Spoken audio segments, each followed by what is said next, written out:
Hi friends, welcome back to my channel. నేను మీ సుమా. మీకు ఈరోజు రవ్వతో వడలు ఎలా చేయాలో చూపిస్తున్నాను. చాలా సింపుల్ రెసిపీ. సో ఈ వడలు మళ్ళీ ఉప్మా రవ్వతో చేసుకోవచ్చు. చాలా అంటే చాలా బాగుంటుంది. సో మార్నింగ్ టైంలో మనకు ఇడ్లీ పిండి దోశ పిండి లేనప్పుడు ఇన్స్టంట్గా అప్పటికప్పుడు ఒక 10 to 20 minutes వరకు ఈజీగా ఈ టిఫిన్ అనేది చేసుకోవచ్చు. చాలా అంటే చాలా బాగుంటుంది. చాలా ఈజీగా ప్రిపేర్ చేసుకోవచ్చు. సో అది ఎలా చేయాలో మీకు ఈరోజు చూపిస్తున్నాను.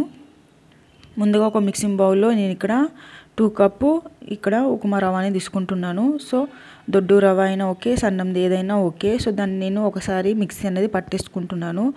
పట్టుకోవడంతో వాళ్ళకి ఇక్కడ వడ అనేది చాలా బాగా వస్తాయి. సో రవ్వ అనేది నూనెలో తేలకుండా బాగా వస్తాయి. మిక్సీ అనేది పట్టేసుకోవాలి. ఆ తర్వాత ఇక్కడ నేను ఒక బౌల్లో 2 గ్లాస్ వాటర్ అనేది ఇక్కడ వేడి చేశాను. సో దాంట్లో నేను ఒక చిన్న కట్ చేసిన ఆనియను, 2 పచ్చిమిర్చి, మనకు కారంకి సరిపోయినట్ల పచ్చిమిర్చి వేసుకోవాలి. ఆ తర్వాత ఇక్కడ నేను కరివేపాకు కూడా వేసాను. ఇక్కడ వేడి చేసిన నీళ్ళల్లో అవన్నీ వేసుకోవాలి. ఇక్కడ నేను ఒక 1 టేబుల్ స్పూన్ జీలకర్ర, 1 టేబుల్ స్పూన్ సాల్ట్, టేస్ట్కి తగినంత సాల్ట్ వేసుకున్నాను. సో అంతా చక్కగా ఇక్కడ కలుపుకున్నాను. సో అలా వాటర్ చక్కగా మసిలినంత వరకు చక్కగా కలుపుకున్నాను. చూడండి అలా ఆ విధిలో. సో అలా తింపుతూ గరిటెని తింపుకుంటూ వాటర్లో. సో నెక్స్ట్ ఇక్కడ మనం ఇక్కడ పట్టుకున్నాం కదా ఉప్మా రవ్వ. సో అది నేను ఇక్కడ వాటర్లో అనేది యాడ్ చేసేసాను. సో చక్కగా మనం ఇక్కడ గరిటెతో చక్కగా కలుపుకోవాలి. గ్యాస్ అనేది మొత్తము లో ఫ్లేమ్లో ఉంచుకొని కలుపుకోవాలి. లేదంటే మొత్తం ఉండలుండలాగా కడుతుంది రవ్వ అనేది. మొత్తం లో ఫ్లేమ్లో ఉంచుకొని చక్కగా కలుపుకోవాలి. అలా చూపించిన విధిలా మొత్తము రవ్వది మొత్తము వాటర్ పోయినంత వరకు చక్కగా కలుపుకోవాలి. గ్యాస్ని లో ఫ్లేమ్లో ఉంచుకొని కలుపుకోవాలి. చూడండి చూపించిన విధంగా చక్కగా కలుపుకోవాలి. మొత్తం వాటర్ అంతా పోయినంత వరకు కలుపుకోవాలి. అలా ఆ విధిలో కలుపుకోవాలి. అట్లా వచ్చే వరకు అలా కలుపుకోవాలి. రవ్వ అనేది ఇక్కడ చాలా బాగా కలుపుకోవాలి గరిటెతో. చూడండి చూపించిన విధంగా అలా చూడండి చక్కగా రవ్వ అనేది ఇక్కడ చక్కగా ఉడికిపోయింది. చూడండి ఆ విధిలో చేసుకోవాలి. సో నేను అది పక్కకు పెట్టేస్తాను చల్లారేంత వరకు అక్కడ.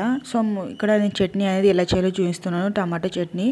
నేను ఇక్కడ ఒక బౌల్లో 1 టేబుల్ స్పూన్ ఆయిల్ వేసాను. చిన్న కట్ చేసి 3 టమాటో చేశాను. అలానే 2 పచ్చిమిర్చి కూడా కట్ చేసి యాడ్ చేశాను. సో టమాటో అది మొత్తం పచ్చి వాసన పోయినంత వరకు గ్యాస్ని మీడియం ఫ్లేమ్లో ఉంచుకొని నేను ఇక్కడ ఉడికించుకున్నాను టమాటోని చక్కగా. చూడండి చూపించిన విధంగా లైట్గానే ఉడికించుకోవాలి. లైట్గా పచ్చి వాసన పోయినంత వరకు. ఆ తర్వాత నేను ఇక్కడ మిక్సీ బౌల్లో వేసుకొని టమాటో పచ్చిమిర్చిని ఇక్కడ మిక్సీ అన్ని పట్టేసుకుంటున్నాను. అలానే టేస్ట్ తగినంత సాల్ట్ కూడా యాడ్ చేశాను. చూడండి చూపించిన విధంగా మరీ పల్చగా అలా పట్టకుండా కొద్దిగా బరకనే పట్టుకుంటే బాగుంటుంది చట్నీ అనేది. చూడండి చూపించిన విధంగా. సో అదే బౌల్లో నేను ఇక్కడ 2 టేబుల్ స్పూన్ల ఆయిల్ అనేది వేసాను.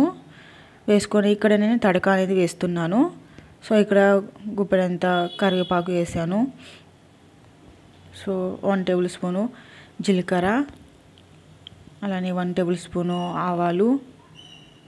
సో అదే 1 టేబుల్ స్పూను ఇక్కడ పసుపు కూడా యాడ్ చేశాను. సో అదంతా వేసుకొని ఇక్కడ నెక్స్ట్ ఇక్కడ నేను ఇక్కడ వెండిన పచ్చిమిర్చి యాడ్ చేశాను తడక కోసము. చక్కగా ఇక్కడ అనేది వేయించుకున్నాను. గ్యాస్ని మొత్తం మీడియం ఫ్లేమ్లో ఉంచుకొని వేయించుకోవాలి. చూడండి అలా చూపించిన విధంగా.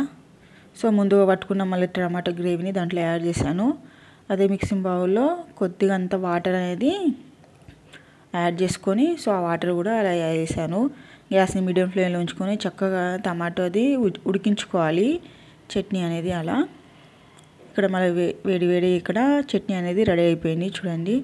సో ఇక్కడ అనేది మళ్ళీ రవ్వ అనేది చక్కగా చల్లారిపోయింది. చూడండి ఆ విధిలో చూపించిన విధిలో చూడండి అలా మొత్తం గరిటెకున్నదంతా ఇక్కడ రవ్వ అంతా మొత్తం చేతితో తీసేసుకోవాలి. ఆ విధిలో చేసుకొని చక్కగా దాన్ని హ్యాండ్తో అలా మిక్స్ అనేది చేసుకోవాలి చేతితోని.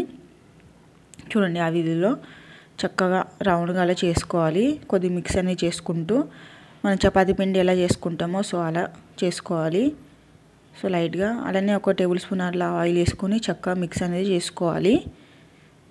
చూడండి ఆ విధిలో రవ్వని చాలా అంటే చాలా బాగుంటుంది అలా చేసుకుంటే. సాఫ్ట్గా వస్తాయి వడలు అనేటివి. చూడండి చూపించిన అలాగా చక్కగా. సో ఇక్కడ నేను మన చేతికి కొద్దిగా అంతా ఆయిల్ అనేది వేసుకున్నాను. చూడండి అలా వేసుకొని చక్కగా ఇక్కడ వడలు అనేది చేతికో చక్కగా చేస్తున్నాను చేత్తోని అలా రౌండ్గా అలా చేస్తూ రవది చూడండి అలా చూపించిన విధంగా చక్కగా చేసుకొని సేమ్ చూపించిన విధంగా మనం వడలు ఎలా చేస్తామో సేమ్ అలానే హ్యాండ్తో కూడా చేసుకోవచ్చు, లేదంటే ప్లాస్టిక్ పేపర్లో కూడా చేసుకోవచ్చు. అలా ఇక్కడ హ్యాండ్తో చేస్తే కూడా చాలా బాగా వస్తున్నాయి చూడండి. అలా ముందుగా అలా ప్రిపేర్ చేసుకొని ఉంచుకోవాలి. సో మనకు ఆయిల్లో తీసేటప్పుడు చాలా ఈజీగా ఉంటాయి ముందుగా ప్రిపేర్ చేసుకొని ఉంచుకుంటే. అలా చూడండి చూపించిన విధంగా అలా రౌండ్గా చేస్తూ మధ్యలో అలా హోల్ లాగా చేసుకుంటే సరిపోతుంది. చాలా అంటే చాలా బాగుంటాయి చూడండి. అలా విధిలో చూడండి చూపించిన విధిలా చూడండి ఆ విధిలో చేసుకుంటే చాలా అంటే చాలా బాగుంటాయి. నేను ఇక్కడ ఉన్న ఈ మిగతా ఇది రవ్వది మొత్తం అంతా అలా చేసేసుకున్నాను వడ టైప్లో చూడండి. ఆ విధిలో చూడండి అలా ఆ విధిలోనే చేసేసుకున్నాను మొత్తము. అలా ఆ విధిలో చేసుకుంటే మనకు ఆయిల్లో దేవేటప్పుడు చాలా ఈజీగా ఉంటాయి. నేను ఇక్కడ ముందుగానే ఆయిల్ అనేది ఇక్కడ సరిపోయినంత ఆయిల్ అనేది ఇక్కడ నేను వేడి అనేది చేసుకున్నాను. గ్యాస్ అనేది మీడియం ఫ్లేమ్లో ఉంచుకొని చక్కగా ఇక్కడ ఆయిల్లో వేయించుకోవాలి. గ్యాస్ని మీడియం ఫ్లేమ్లో ఉంచుకొని వడలకి కలర్ వచ్చే వరకు వేయించుకోవాలి. చక్కగా 2 సైడ్ అనేది వేయించుకోవాలి చూడండి. ఆ విధిలో చూడండి అలా ఆ విధిలో నెక్స్ట్ ఉన్నాయి అవన్నీ కూడా సేమ్ అలానే ఇప్పుడు ఆయిల్లోనే మళ్ళీ వేయించుకోవాలి చూపించిన విధిలో అలా చక్కగా వేయించుకోవాలి. గ్యాస్ అని మీడియం ఫ్లేమ్లో ఉంచుకొని వేయించుకోవాలి. మరి ఎక్కువ కూడా ఆయిల్ని హీట్ చేయకూడదు, చేస్తే ఇక్కడ వడలు అనేది మాడిపోతాయి. సో అలా విధిలో వేయించుకోవాలి చూపించిన విధిలా. అన్ని వడలు చక్కగా వేయించుకున్నాను చూడండి చూపించిన విధంగా. చాలా అంటే చాలా బాగుంటాయి. పిల్లలు అయితే చాలా ఇష్టంగా తింటారు. మార్నింగ్ టైంలో ఒక 10 to 20 minutesలో ఈజీగా మనం బ్రేక్ఫాస్ట్ అనేది చేసుకోవచ్చు. ఖచ్చితంగా మీ ఇంట్లో ట్రై చేయండి. సో ఎలా వచ్చినా కామెంట్లో మెన్షన్ చేయండి. మీ ఫ్రెండ్స్ అండ్ ఫ్యామిలీ మెంబర్స్ కూడా షేర్ చేయండి. మరిన్ని రెసిపీస్ కోసం నా ఛానల్ సబ్స్క్రైబ్ చేయండి ఫ్రెండ్స్. నాకు కామెంట్లో మెన్షన్ చేయడం మర్చిపోకండి friends. Okay friends, bye bye.